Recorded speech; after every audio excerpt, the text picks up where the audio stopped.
Hello and welcome to the podcast. Apologies because today's episode is an out and about episode, so expect to hear some noise in the background because I'm currently in the parking lot as usual.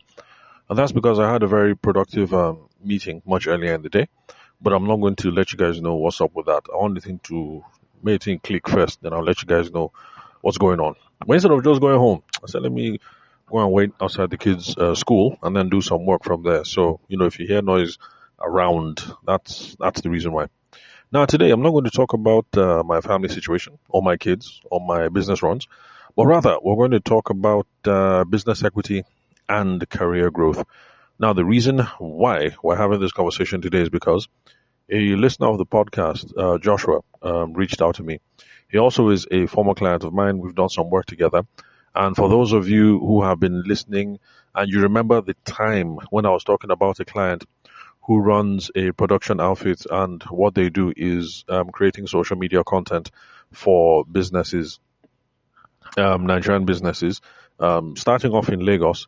The focus is Lagos. I mean, the focus in the beginning was Lagos because obviously they're in Lagos, and I was trying to prioritize the kinds of businesses where they'll be able to get, one on one, go and walk in, see, talk to someone, because the physical connection is the easiest way to close the sale. I've discussed the communications hierarchy before on the podcast, so we'll talk about some of that more in the future. But just in case I've mentioned a couple of terms right now, and you're lost, you don't understand what some of those terms mean, and this is your first time of listening to the podcast, then reach out, connect with me just like Joshua did. So you can call, send me a text message or a WhatsApp message on 080-6466-2140. Just ask your question. If you're a first time listener, let's chat. I'll keep you up to date. Anyway, so Joshua is the guy. He's that client that I was working with to see how we can roll out their services for content production, social media content production, and what makes their own business idea different. To be honest, at first I didn't think they could make it work, but they're trying to provide content for businesses at less than the cost of hiring a social media manager and a content person. So that's the whole business proposition. You're in business, you want to produce more content. It costs you X amount to pay for a social media manager, and it costs you X amount to pay for a social media producer, somebody to produce content in house. So their value proposition was they will create that content for you at less than the cost of those two employees. So that's why in the beginning I was like, can you guys make this thing work? But and I won't spill the sauce, but yeah, they can make it work. Anyway, so Joshua reached out to me because he had a couple of questions, and that's where we started discussing these sorts of things, career growth and business equity. And I thought it was an interesting conversation. That's why I wanted to share with you guys over here on the podcast. And by the way, for those of you who've been listening to the podcast, when I say that, my friends are people who have given me money and you don't understand, you think I'm materialistic, today you'll see the reason why. Honestly, my friends are the people who have given me money. In fact, let me even break it down. Let me explain. What is even friendship? People think that friendship is, you feel cool with somebody. And, that's the predominant air around friendship in Nigeria. So, of course, my children have picked up some of that. So I had to disabuse their minds of it. I had to tell them, look, no, no, no, no, no. That's not how it works. Friendship is not like you and me were cool and we did vibe. That's not friendship. At first, he didn't understand until one day there was somebody that he thought was his friend. And then he realized that, the friendship or the feeling not too mutual. You understand? That's what I told him. That look, guy, I've been telling you this. That's not friendship. Now, friendship, first of all, is between peers, between equals. That means you guys are close in a certain, how will I put it? You guys are close enough in your personal circumstances. That's number one. And then number two, both of you are on the same journey together. Because of that, you guys have mutually reinforcing, how will I put it? Mutually reinforcing roles along that journey. So both of you are similar, and then both of you are on the same path. That is what makes a friendship. So you can be feeling somebody, and then somebody is cool with you and things like that. When you guys meet, you gist, you drink, you go and play PlayStation, you're all right, you know each other's families. But so long as you guys are not on the same path, don't be friendship be that at all. It's just a very nice social something. The guy na correct guy, the babe na correct babe, and when they chill. That doesn't mean it's a friendship. It does not. Friendship means, first of all, You guys have similar enough circumstances, and then both of you are on the common path. That is what a friendship is. Some of you ask, where am I getting some of this from? Look, it's from the classical tradition, all the way from Aristotle, up until now. It's just that nowadays people keep on prioritizing STEM, science, technology, engineering, and mathematics. People don't prioritize a liberal education anymore. So people are not learning philosophy. People are not learning history. People are not learning theology. People are not learning, correct sciences, correct things that will help you think as a human being. So because of that, people know they think again. We know they reason things well. Everybody just wakes up on social media and I think it is my opinion, I feel like stop that rubbish. There's a proper way to think. So if you've been exposed to philosophy, it is something that you would have come across in your studies. What makes a friendship? Now, when I say a friend is anybody who has given me money, some people say, this guy said you like money too much, you're too materialistic. But wait first, reason it. What are the two criteria? At least according to Aristotle, all the way up until now. First of all, both of you guys be in a similar situation. The clients that I work with for now, we are kind of in a similar situation. We're usually around the same age. If I senior them, no go past. Okay, there's some people I senior like 20 years, but we're roughly kind of the same age. And then the people that I work with are entrepreneurial. They have either started their own business or they work for someone and they're bringing an entrepreneurial mindset to the whole thing. Like this guy, Joshua. Joshua and I employee. The company actually belongs to somebody else. But then Joshua reached out to me to try and see how, we go put two and two together and then blast this thing, grow this thing. By the way, if you are a Nigerian business owner, a company owner, an employer, and you have a member of staff like this, I beg, support these kind of people. These are the people that will move your business. Joshua reached out to me as an employee. The business that he's growing is not his own business, it's his organ's business. Well, of course, Joshua knows what it is that he's doing.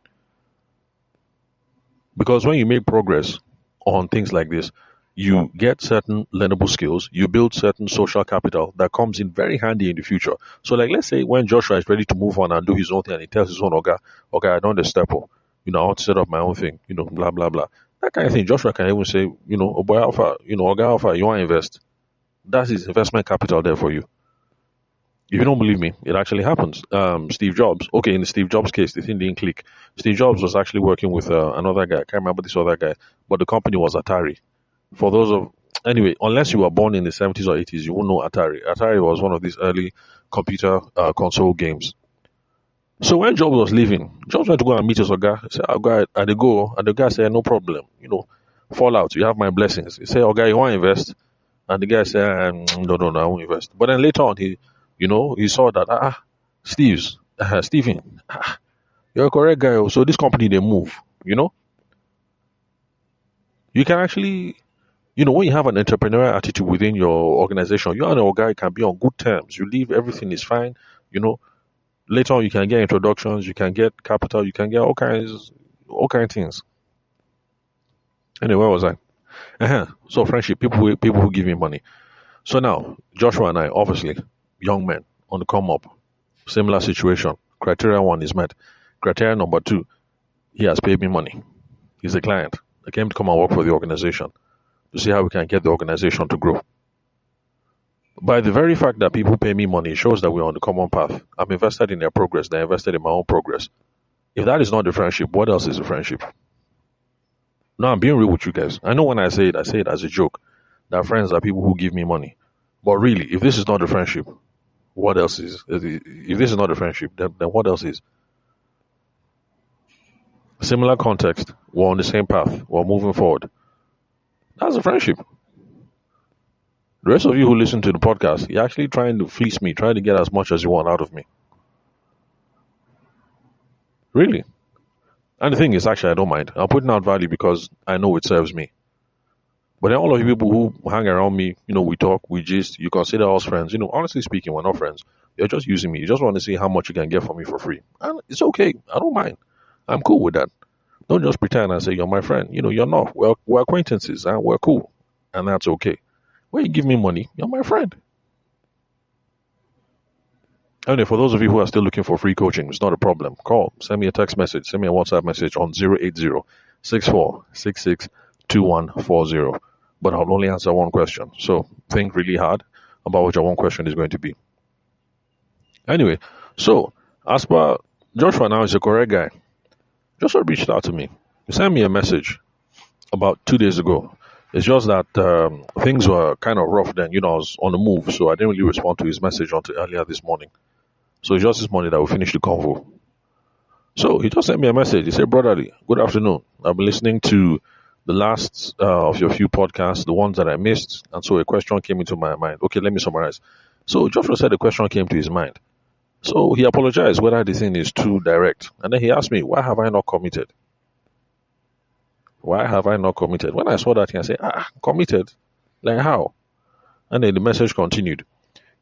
Joshua said that with all the amazing companies that I've been working with, I should have chosen one and stayed with it and applied my knowledge to the company so that I can own a stake in the company. Because after a while, the shares in the company are going to be worth a lot and I'll be making mad money in the long run. Oh, and by the way, Joshua is correct. Funny enough, that actually is my long-term business plan, but I'll talk about that later. Let me just finish his own message first. So he continued that maybe the reason why I've not committed to any company that I'm working with for now, so that I can invest in them and then have a stake and make my money off the worth of the company in the long run. So Joshua figured maybe I haven't found a company with enough long-term potential that I can partner with. And then he thought that maybe what I'm doing is like I'm on a mission and I'm a missionary and I'm trying to share knowledge with Nigerians who don't know what's up. Well, in a sense, he's correct, but make no mistake about that. And it's one thing I told him: I'm a mercenary. I'm a mercenary. This is all about the money. I'm telling you now, so that you will not be confused about where I stand. So don't be confused when you meet me. I'm all about the money. I'm a mercenary. I'm sharing all this knowledge. Okay, well, to be honest, I'm sharing all this knowledge because it's good. My people suffer. How the scripture said, my people suffer, for lack of knowledge. One of the reasons why businesses are failing is because people don't know what's up. I've seen people struggle. Uncle, auntie, mommy, daddy, everybody. People are struggling. We need to put this information out there. But at the end of the day, I'm also doing this because it benefits me. Let me continue. So he now apologized. He said, "Oh, he might be off. He doesn't want to bug me. He just wanted to ask directly, but I should ignore if it's too personal." That's how he ended the message. So my response was, at first, I didn't understand, when he was saying committed. But then I now understood. And I said, yeah, actually, I told him that, yeah, what I want to do actually is I want to be involved in private equity. That's what private equity does. You look at businesses that you think could be doing better. It's just that they don't know one or two things, or maybe they don't have enough capital. You either supply that extra knowledge that they don't have, and you supply the money as well so you can grow the business and then you make lots of money. So actually, yes, that is my long-term vision. And I was glad to see that some of you who are listening to the podcast were thinking in the same way. You're clocking it. So I'm looking for companies that the main blockage they have is sales. So if they have someone that invests, if they have someone who is able to get them to sort out the sales engine, they will move. But of course, it's not just sales expertise I want to bring to the table. I also want to bring capital as well. And that's some of the stuff that we spoke about. So I told him I'm keeping an eye out. I'm looking for good prospects. Right now I don't have funds to deploy because, to be honest, now, like I said, I'm a young man. I'm on the come up and, things happen. I paid rent, I paid school fees, and then before you know it, compressor just knock. I say, which kind of rubbish is this in this heat? Compressor has now knock. Call the mechanic. I say, how far? By the time we ran the calculations, everything came like 250. I say, well, you should go and chill first. You should chill first because I'm currently looking on some money to come, and when that money comes, I actually have other things where I want to put it. I say I'm not going to put 250 on top AC. But the thing is, now that the heat has started to summer me and my family, my wife said this is ghetto living. That we're driving around with our AC. So yesterday I told her, look, you know what? Yeah, I'm looking towards one or two things. Anyone I click first, let me just sort out this AC. So yeah, right now I don't have spare funds to deploy, and I'm keeping an eye out for good companies. Now I have found a company that's a good prospect, and that is the client I was talking about. That he's a web developer, the one who is a web developer for bus transport companies. The business model is tight. It's a small company, working with them, improving their outreach to see how they can get more clients. The reason why I like the company is because, okay, I won't say the reason why, because it's like his secret sauce. I don't want to say it, then you guys are now going to start copying it. But basically, it's an easy sell. He makes all the money on the back end, so he de-risks the proposition for people that he's going to work with, and so because of that, they want to work with him. And yeah, so I found a company like that. But the thing is, it's a small company. It's a small company. My specialty is sales. My specialty actually is not business management and human resources and everything, because it's a small company. So as we are fixing the sales something, I do not have the knowledge and the specialty, the skills to be able to say, okay, accounting, this is how you're supposed to do them. Human resources, now so you're supposed to do them. Hiring, this is how you're supposed to do them. This and this and this and this and that and that. So there's a whole lot more. So I want to come into companies where the only thing missing is sales. Everything else done set. The missing piece is just sales. So I can't jump into any company until they have an organized company structure. So I admitted to Joshua that, yeah, excuse me. So I admitted to him, yeah, that God willing, this is how I'm going to build most of my wealth. Because quite early, I think it became clear that, I'm not the idea guy. There's some guys who come up with brilliant business ideas. I'm not the idea guy. I'm the execution guy. I'm the guy who can look and say, oh, for real? Word? This is what we're doing? All right, no problem. This is the best way to do it. Let's go. So I'm the execution guy.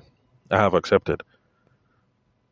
To be honest, sometimes it breaks my heart because I always thought I was a smart kid, that I'll come up with some groundbreaking, revolutionary idea that all of Niger and the world will know my name by. But I've accepted, okay, yeah, no, I'm not the idea guy. I'm the execution guy. So I know that this is how I'm going to make my money. So I'm a mercenary. And I'm playing a long-term game. Then plus, there's also one missing piece of the puzzle. I'm waiting for my wife to complete her CFA certification. CFA is Chartered Financial Analyst. I'm not good with numbers, so I did what every reasonable person should do. Some of you will say, if you're not good in numbers, what you should do is you should go and do remedial studies and get good at numbers. Yes, that makes sense. But I did the next best thing. I married a woman who is very good with numbers, and she is going to be my salvation when it comes to business. So when she completes her CFA certification, that's Chartered Financial Analysts, she is going to be running fundamental analysis on every single company that I'm going to be involved in, because she knows numbers. If you give me a balance sheet, all I see is lines and graphs, and I understand nothing. She looks at it, she asks one or two questions, and she knows exactly where the problem is. I've seen her do it before. Just simple balance sheet. I just gave it to her. She said, this company is, I can't remember what she diagnosed. Said the company is something, something, something. I said, how did you know that? She said, look at this line on the balance sheet. It means that this is what they're currently suffering. I said, really? I asked I asked a few questions, and it turns out she was right. From looking at numbers, she knew where some of the business problems were. So my wife is my secret weapon. When she's done with this certification, any company say, babe, run analysis on this thing and let me know what's up. Already she has started threatening me that she's going to be charging me big money. I said, I'm your husband now. How can you be charging me? But anyway, that one is still in front. So if a company has significant financial issues, I won't know. If a company has significant management issues, I won't know and I won't be able to figure out, but she will. So she's also a significant part of the puzzle, and she's in full-time employment now. So, to be honest, before she can even take the leap, my own income, suppose, justify that move. You understand what I'm saying?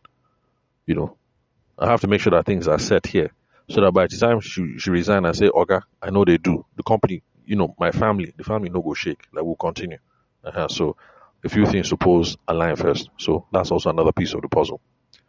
Then I also told Joshua that, look, as far as I'm concerned, we cool. We're friends. We are friends. I told him, you can ask me anything. So long as you're not asking me questions about my wife, you don't ask me questions about my kids, you don't ask me questions about my parents, you can ask me anything else. Nothing is too personal. And I told him, even if you get too personal, don't worry, I'll let you know. But we cool. In fact, the very fact that he sent me this message shows me that we are cool. He reached out to me, paid me money. We started working together. He now saw a few things and he's thinking that this my guy, you're not living up to your full potential. He sent me a message to say, bro, you supposed to live up to your potential. If that is not a friend, then who is? So I told him, look, we cool. Ask me anything. So I told him I really, really appreciate it because most of the people that listen to this show, he's anyway. Let me not say too much, but the people like Joshua that reach out to me, that have my own interest at heart, they're very few. Lots of people who reach out to me from the podcast, they're just trying to see what they can get for free. People reach out to me, they want money. I'm like, really? I'm already giving you free knowledge. You want me to do what? I should now finance your business for you too.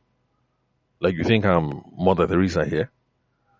So a lot of people reach out to me. It's just what they can get, what they can get, what they can get, what they can get. And if they can't get what they want on the terms that they want, they go begin a vex. So anybody who gives me money is my friend. And people who give me money, for some reason, they inquire about my future. Those are the ones who call me and say, oh, but what's up? How you been? It's been a while. Those of you who only want to get stuff from me for free, I mean, think about it. Those of you that we've had free conversations, you're listening to this show right now. When was the last time you reached out to me to just say, oh boy, how far now? How you been? How's the family? What's going on? Are you cool? This NEPA situation that is going on in Abuja, did it affect you? This election violence that was going on in Abuja, were you in harm's way? Those of you who we've already had conversations, you've gotten free advice from me, free sessions, 2, 3, 4 sessions. Ask yourself, when was the last time you called me and say, my guy, are you cool? You haven't. It's people who pay me money that actually reach out and do these sorts of things. So I say it as a joke, but I'm also kind of serious. It is only people who give me money that are my friends. You ain't giving me money, you ain't my friend. So, yeah, this is supposed to be a sales podcast. Sorry that I'm talking personal issue. Don't worry, the next episode we're going to go back to concrete sales and business things. But based on the conversation that we had, there's a couple of lessons for other people who are listening. So yes, as you're running your businesses or you're running your career, don't just be doing job hopping. You should have a calculated plan. Some of you say no plan is perfect. Yes, no plan is perfect. But you start your plan, you execute. Over time, things will change. Things change. But for now, this is the plan. So make sure that you have a plan. Your business, you have a plan in your career.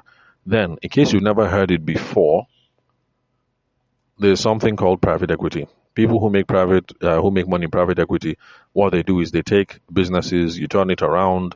You take a business, you turn it around, you grow the profits, you make more money, or you treat the business as an asset. You buy it low, you build it into something good, and then you sell it off to something else. Yes, people are in the business of buying and selling businesses.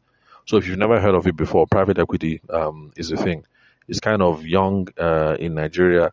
What Americans call venture capital, some people in the UK say venture capital, angel investing, that some of that has overlap with private equity.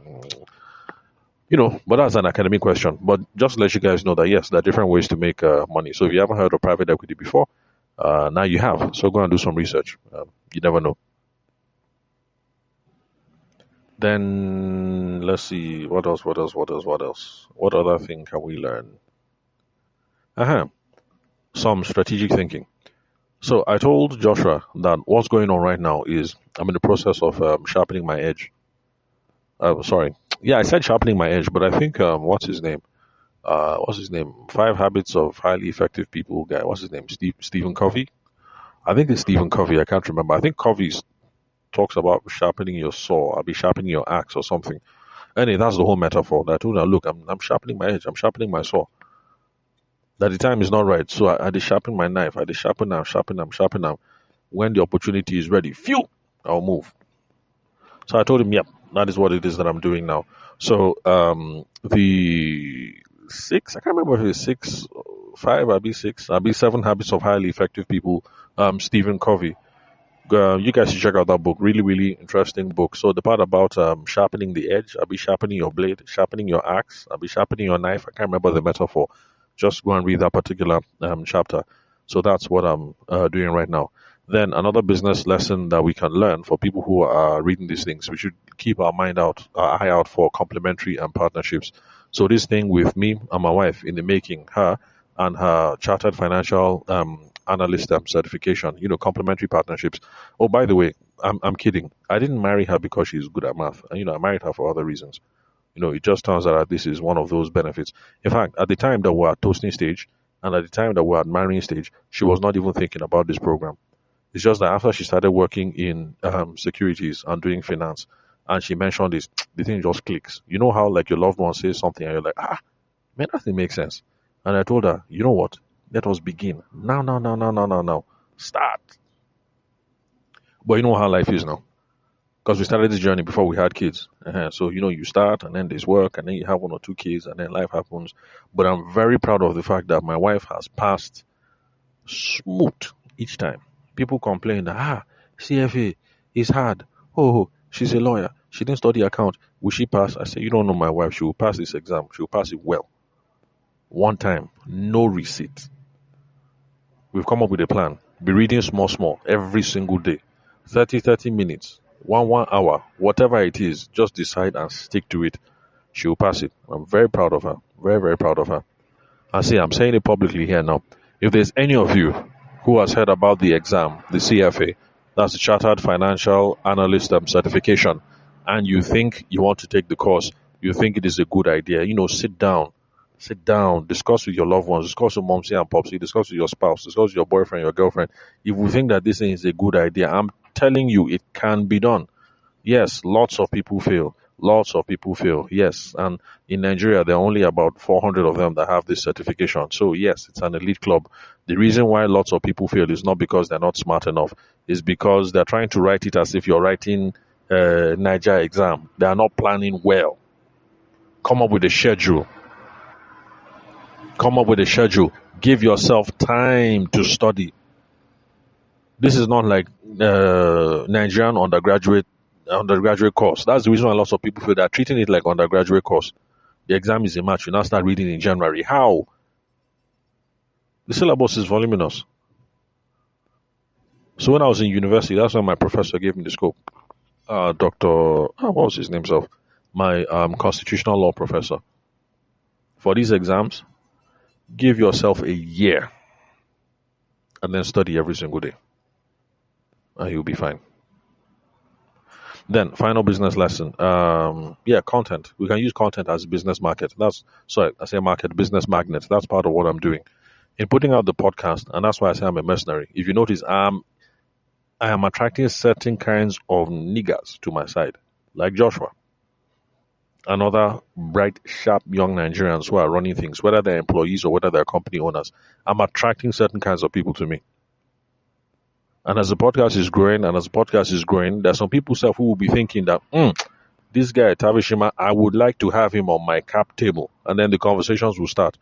That, oh boy, what will it take for you to be an investor in this company or to be on the board of this company? And then this and this and that and that. I'm using content as a business magnet. So yes, I'm putting out the good news so that Nigerians can learn. But you can see that I'm a mercenary. It's about the money. I know where I'm heading. And I'm a mercenary for good reason. Because I'm tired of driving second-hand car. What the hell? I'm supposed to drive brand new car. Brand new car. Instead of all this mechanic. Today AC knock, this one knock, window is not working. I beg. Don't make it Jesus. Anyway. Anything else? I think that's it. Yeah, 30 minutes. So let me just bring today's episode to a close. I'm not keep you guys for too long. So don't worry if I spoke about too many personal issues. The next episode is going to be purely business focused. No more, stories that touch. But yeah, if you'd love to connect with me, just like Joshua did, 080-6466-2140. If you don't care that you never want to give me money, or you want to get as much free advice as possible, no problem. Try your luck. 080-6466-2140. Call, send me a text message, send me a WhatsApp message. If you've been wondering that somebody like me will look good on your company cap table and you want to see how I can be involved, please reach out. 080-6466 2140. I'll keep on saying it that my friends are people who give me money. In fact, I'll recommend that you even use my own criteria as well, that your friends are people who give you money. It's not a bad criteria at all. And this to say shout out to Joshua and a big thank you, especially a big thank you to all of you who've been listening to the podcast for a very long time. And you've given me money. And for some reason, you guys decide to treat me not just as a consultant, but you treat me as a friend. And once in a while, you reach out to say, "Oh boy, how far?" I truly, truly, truly, truly, I truly appreciate it. And for the rest of you, let me give you a secret. Let me tell you something. You know how in Nigerians say rich people are mean. This is the reason why. I was listening to Davido on I think it was on the Honest Bunch podcast. I can't remember which podcast. And they asked him that, is there any question that you wish people would ask you? And Davido say, and then he was thinking. And then he say, how are you? They say, what do you mean? He say, how are you? That's the conversation I wish people would have with me. That people don't call me and say, how are you? That, my dear friends, is the reason why rich people in Nigeria are mean. Because people want things from them all the time. Nobody reaches out to say, how are you? Nobody reaches out to say, what do you need? I was shocked to hear Davido say the question that he wish people were asking me is to just call and say, oh boy, what's up now? It's been a while. How are you? So, not just me, but other people in your life. Reach out. Oh boy, how are you? How have you been? Oh girl, how are you? It's been a while. Are you good? Are you okay? All right, so let me end it here. Thanks for listening. Thanks for your time and attention. I'll catch you all some other time. And don't worry, the next episode won't be a diary session. We'll go back to hardcore business. So, thanks for listening, and I'll catch you all some other time.